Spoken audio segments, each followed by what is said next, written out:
All right, here we go.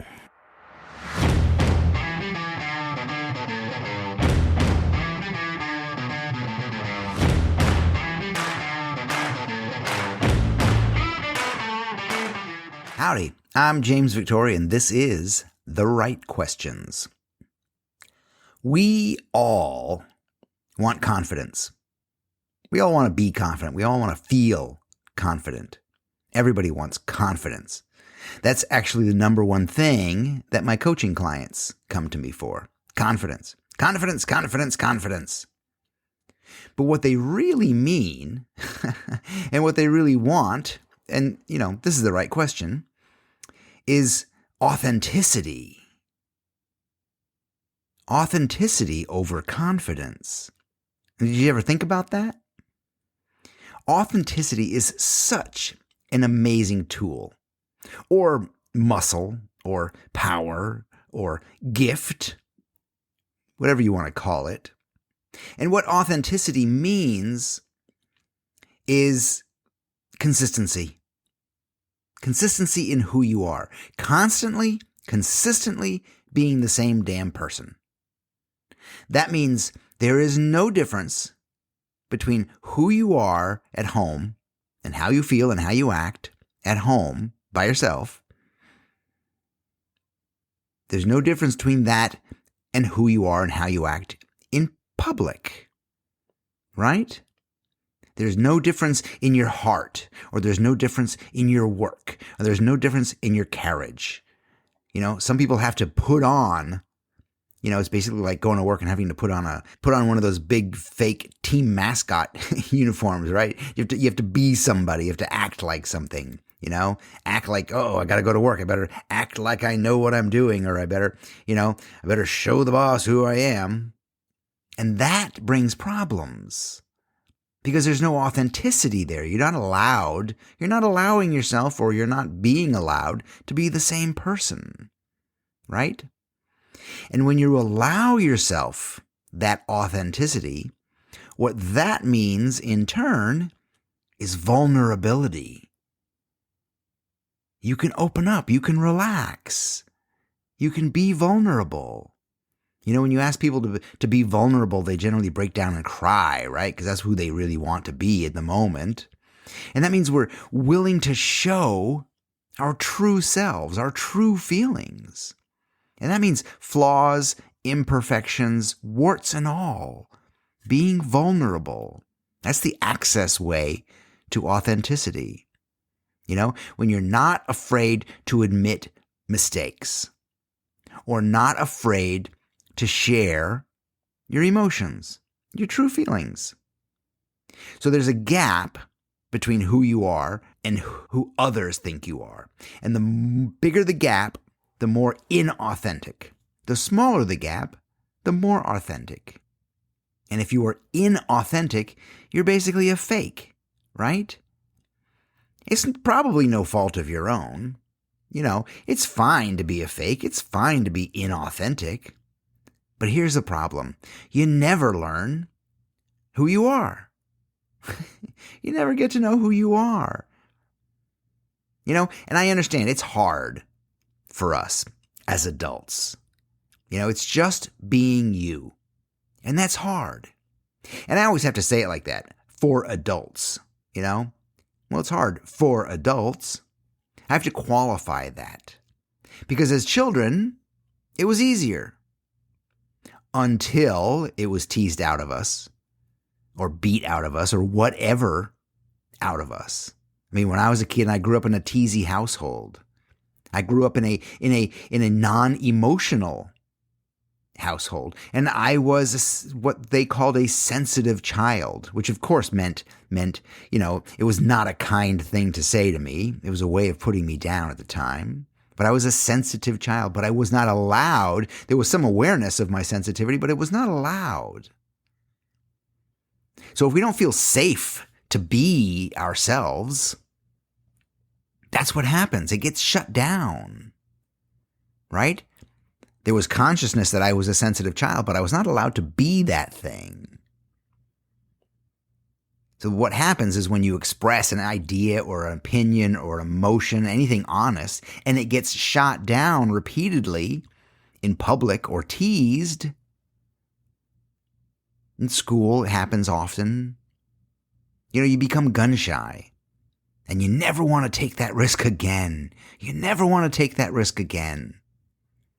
So what happens is you just go along with the crowd. You become part of the herd. You know the herd. And you just follow everybody else. You follow everybody else's leads. You no longer have an opinion. You no longer stand out. You no longer express anything true.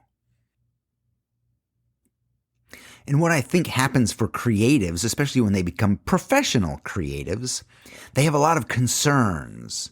There's an audience out there. There's people they want to sell to. There's people they want to impress, right?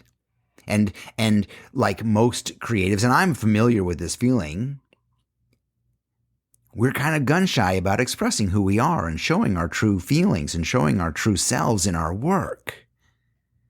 But again, then we don't know who we are, and that's a sin. We don't allow ourselves to ever find out what we're capable of creatively. So why do you need authenticity? Why don't we just hide all the time? But since, you're one of those creative type persons, I will share that with you. And like I said, at the top of the episode, the first thing that comes from authenticity is confidence. Boom. Right? Authentic people are comfortable in their own skin. They don't feel the need to seek approval from others or conform to outside expectations. That makes you dangerous. That makes you radical. I mean, hell, I'm in Texas. There's some full-grown men in Texas in the grocery store wearing skirts. They don't feel the need to seek approval from others, and that's dangerous. That can be scary. But there's confidence that comes in that. Right now, you're thinking, oh man, I wish James Victori could be my mentor, my guru. Hell, I wish he was my coach. Well, you can make that happen. Go to yourworkisagift.com. There's a questionnaire that will probably help you out, but it'll also give you access to a free call. So let's talk. Let's free you from overwhelm and creative frustration. Let's build your business and help you get paid to do what you love. Again, go to yourworkisagift.com. Let's talk. Also, what comes with that is courage. Because you're not afraid to stand up for what you believe in. Even in the face of questions, even in the face of opposition, even in the face of inquisition. Why? Because they trust themselves. They trust themselves. And when you trust yourself, you don't have to worry about others trusting you. Right? Because there's no internal judging or comparison games happening. You just rely on yourself, and then you find out that everyone else will fall in line. That's how you find your audience. That's how you find the people who will trust you. That's how you find the people who will buy from you, who will fall in love with you. Is by trusting yourself. Authenticity brings that. And creatively, when you're true to yourself and you trust yourself, the work that comes out of you will be yours. Quite frankly, it will be a portrait of you. I've been showing a lot of my old work lately, and the response has been really kind of wild to hear how people talk about it and how they remember it and how fond they are of it. Because if you're authentic and you put it in your work, it's a portrait of you.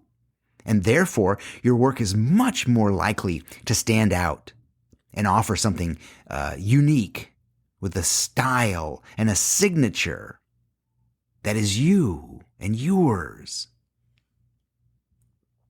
Listen, creativity is deeply personal.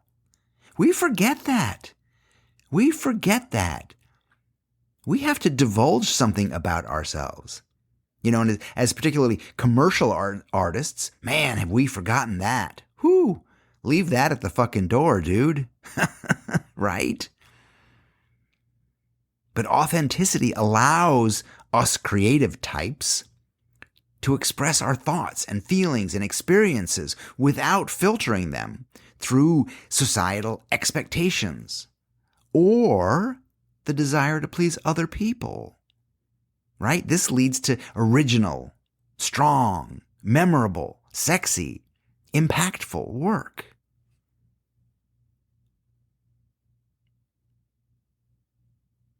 When was the last time you saw a logo design that made you feel something?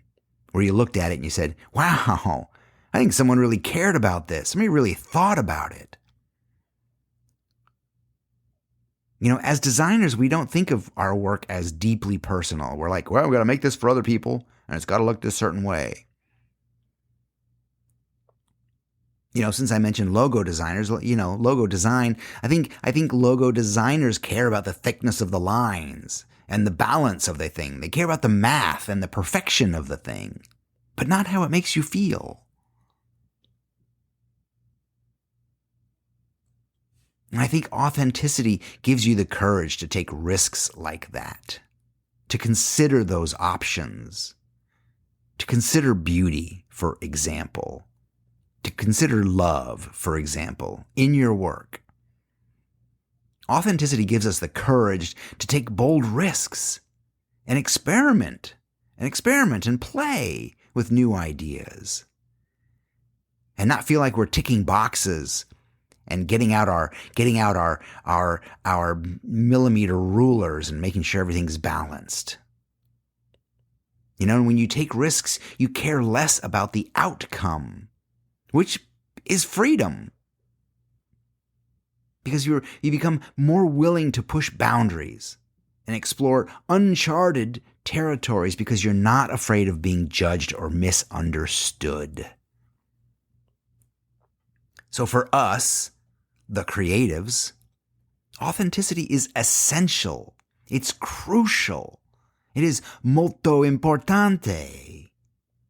Super important.